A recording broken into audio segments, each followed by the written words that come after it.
Vocês não têm ideia do tamanho do profissional que o Flamengo está trazendo. Vamos falar hoje tudo o que já fez José Botto nos outros clubes, principalmente Benfica e Shakhtar, mas não só o que ele fez, os jogadores que ele trouxe, valores que ele conseguiu em negociações, não. Mas a forma que ele lida com o seu trabalho e com o clube e os benefícios que isso pode trazer. Vamos falar um pouquinho do perfil e das grandes possibilidades que o Flamengo tem trazendo José Botto para o staff do Mengão. Pega a visão, segue o Lucão. Seja bem-vindo ao canal Lucão Vital. E fala galera, eu sou o Lucão Vital. Hoje a gente vai falar aqui de José Botto e esse cara pode mudar o patamar do Flamengo no cenário não só nacional, continental, como mundial. Flamengo que hoje já é visto como a principal ou uma das principais forças do continente, trazendo um profissional desse gabarito, ele pode fazer o clube alçar novos níveis no mundo do futebol. E hoje a gente vai detalhar alguns feitos dele. E aí não só feitos em relação a jogadores que ele descobriu, conseguiu pagar muito pouco e vender bem caro, mas também com a forma que ele lida com os clubes, com o direcionamento que ele dá para o trabalho dele de acordo com as necessidades do clube. Então, uma série de detalhes aí que a gente pegou em algumas entrevistas dele, em algumas matérias que saíram detalhando o perfil aí do José Botto. Então a gente vai falar sobre tudo isso. Então, José Botto, que hoje está lá na Croácia, teve passagem já por uma série de clubes e os clubes que ele mais se destacou foram Benfica e o Shakhtar, quando ele levou aquela legião de brasileiros para lá e depois a maioria deles foi vendida por milhões. Então, ele deu uma entrevista primeiro falando sobre o perfil dele, como ele trabalha. Muita gente fala que ele é um cara que só gosta de comprar barato, jogadores ainda desconhecidos para depois vender caro, o que é muito bom, mas nem sempre é assim. Ele, por exemplo, no Shakhtar, ele falou, olha, a diretoria aqui do Shakhtar não está preocupada em vender. Eles têm a grana, eles querem ganhar. Eles querem crescer, eles queriam crescer no cenário europeu, e precisariam de jogadores muito bons com um recurso específico. E aí ele virou os canhões dele, virou lá o olhar dele, o binóculo praticamente todo para o mercado brasileiro. E aí não só com brasileiros que jogam no Brasil, mas brasileiros espalhados pelo mundo. E montou um timaço e fez o Shakhtar ser mais conhecido ainda no mundo com uma verba específica, mas não necessariamente para venda. O Shakhtar queria era consolidar o time. Algumas vendas aconteciam esporadicamente, mas o principal era um time forte. Esse era o objetivo. E ele se adequou, fazia as contratações, conforme ia tendo algumas carências, ele ia trazendo jogadores específicos, e aí aconteciam até vendas, mas eram vendas de um jogador, 2 na temporada, só para suprir alguma coisa, ou quando o próprio jogador força a barra e quer sair do time, e valores altos de salário e etc. Já no Benfica, ele já disse outra coisa. Ele falou, olha, no Benfica não, o Benfica era claramente orientado a jogadores para revenda. É claro que o Benfica queria ter um time forte, como tinha, queria ganhar campeonatos, como ganhou, mas a base da ideia da observação do José Botto e da sua equipe lá no Benfica era jogadores jovens, promissores, com potencial de valorização para serem vendidos por muitas vezes mais do que o valor que foram comprados. E aí, só para a gente pegar aí 3 exemplos. Na verdade, 2, porque eu ia falar o Matic, mas o Matic ele foi do Chelsea, o Benfica trouxe ele em baixa e depois o Chelsea recomprou. Então o Chelsea descobriu, mas ele ainda era muito jovem, não tinha ainda conseguido se desenvolver. O Benfica pegou ele, comprou e depois ele foi recomprado muito mais caro pelo Chelsea, se não me engano, por 25 milhões de euros, num contrato já que eles fizeram com essa opção de recompra pelo Chelsea. Outro cara, e esse é sensacional, tá? O Oblak, o goleiro do Atlético de Madrid, que é um dos melhores do mundo hoje, ele foi comprado pelo Benfica por 1,6 milhão de euros. Tem tempo já. Isso aí hoje em dia não seria a mesma equivalência. Deveria ser, sei lá, uns 4, 5 milhões de euros se a gente for fazer a equivalência com hoje em dia. Mas mesmo assim é muito pouco perto do que esse cara agarra hoje. E até quando ele foi para o Atlético de Madrid por 16, 17 milhões de euros, 10 vezes mais, não agarrava tanto quanto ele desenvolveu hoje. Então hoje ele já deve valer muito mais, mesmo com a idade avançada. Já deve estar aí com seus 30 e alguma coisa, mas foi uma grande descoberta. E outro cara que foi sensacional foi o Di Maria, também descoberto pelo José Boto. Isso só pegando o Benfica. Teve o Davi Luiz também, que saiu do Vitória por conta do José Boto ter descoberto ele, levou lá para o Benfica. Muita gente não sabe, mas ele começou jogando na Europa no Benfica. Então, uma série de jogadores que a gente pode listar aqui. Lá no Shakhtar, ele que descobriu o lateral direito Dodô, que hoje está na seleção brasileira.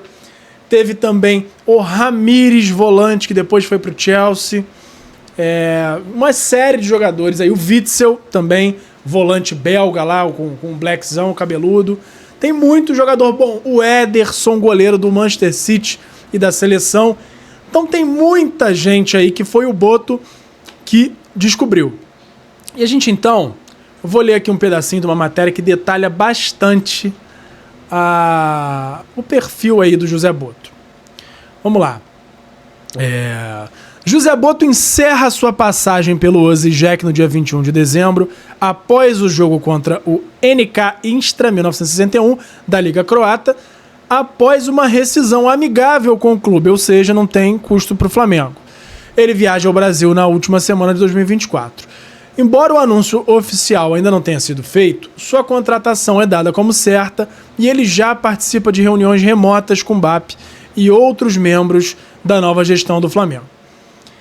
José Boto tem um histórico de destaque no futebol europeu durante os 10 anos que esteve à frente do scouting do Benfica, consolidou sua reputação ao revelar talentos e ajudar a montar elencos competitivos. Na Ucrânia, liderou o Shakhtar Donetsk e uma das fases mais vitoriosas da sua história. Também passou pelo PAOK da Grécia. Então, mais ou menos isso que a gente já falou aqui sobre as passagens dele em outros clubes. Mas agora vem a parte mais interessante, que empolga mais, porque é sobre características dele. Boto, que ficou impressionado com a estrutura no Ninho do Urubu durante a visita recente, será o primeiro nome da prometida profissionalização do departamento de futebol do Flamengo. Isso é muito importante. Não dá para trazer gente que não é profissional, que não tem os cursos específicos, que não tem histórico de sucesso no cargo que vai exercer. Então, isso aí é mais do que necessário, já tinha que ter sido feito há muito tempo, mas legal que agora a nova diretoria, a nova presidência está indo atrás disso. Então, PVC, essa é uma matéria do Paulo Vinícius Coelho, cita os negócios milionários e lucrativos de José Boto. Vale destacar que José Boto tem uma trajetória marcante no Benfica, onde foi responsável por negociações que se tornaram referência no futebol europeu. PVC lembra de alguns exemplos notáveis que ilustram a habilidade de Boto no mercado da bola. E aí, nesse caso, ele está falando do Di Maria, falou do Matic também e do Oblak. E aí vem a lista que eu já passei para vocês, que é Oblak, Matic, Ederson, Ramires, Davi Luiz, Di Maria, Witsel, Dodô e o Jovic, que eu ainda não tinha falado, que é um atacante que jogava lá no Benfica, depois foi vendido por 40, 50 milhões de euros para o Real Madrid. Sensacional. PVC também falou, deixa eu abrir de novo aqui, que eu fechei, o seguinte: PVC explica que o novo diretor de futebol não será apenas responsável pelas contratações, mas também pelo comando do departamento de scout, onde a ideia será mapear o mercado de maneira mais técnica e baseada em dados, contratar apenas com base em scout, Scout é olheiro profissional, com base em estatísticas, desempenho e características do jogador. Com isso, José Botto assume um papel crucial de reestruturação do Flamengo. Com o objetivo de transformar a maneira com que o clube faz suas contratações, essa abordagem que alia estatísticas e análise detalhada promete aumentar a qualidade do elenco e dar mais segurança às decisões estratégicas. A expectativa é que, sob sua liderança, o Flamengo consiga fazer negociações mais inteligentes e que maximizem o retorno esportivo e financeiro do clube. Isso aí tá claro o recado para algumas contratações recentes do Flamengo, tá? E aí, tem o Alcaraz, todo mundo deve estar pensando que é essa, que foi de 19 milhões de euros, mas eu nem digo tanto, tá? Porque o Alcaraz ainda tá bem no comecinho, ele pode vir a render mais grana até do que o Flamengo gastou, ele é muito bom jogador. Mas é claro que talvez desse para ir em outro cara que não custasse tanto. Mas ele é um cara que eu acredito que ainda vai vingar com a camisa do Flamengo. Agora, senhor Alan, que foi um pedido, se não me engano, do Paulo Souza, não sei, 10 milhões de euros, se eu não me engano. E aí tem um comentário que foi feito que é muito interessante, que é: quando o treinador pede jogador X, o Flamengo vai lá, tenta negociar e em algum momento, se tiver dinheiro, contrata. Mas sem essa figura de um chefe de scout que fez a análise, que sabe os detalhes dos jogadores e inclusive tem opções, talvez, para contrapor uma escolha do treinador, o Flamengo vai gastar muita grana, porque ele vai sempre na indicação do treinador. E muitas vezes, 3 meses depois, o treinador vai embora e o jogador que ele trouxe está lá.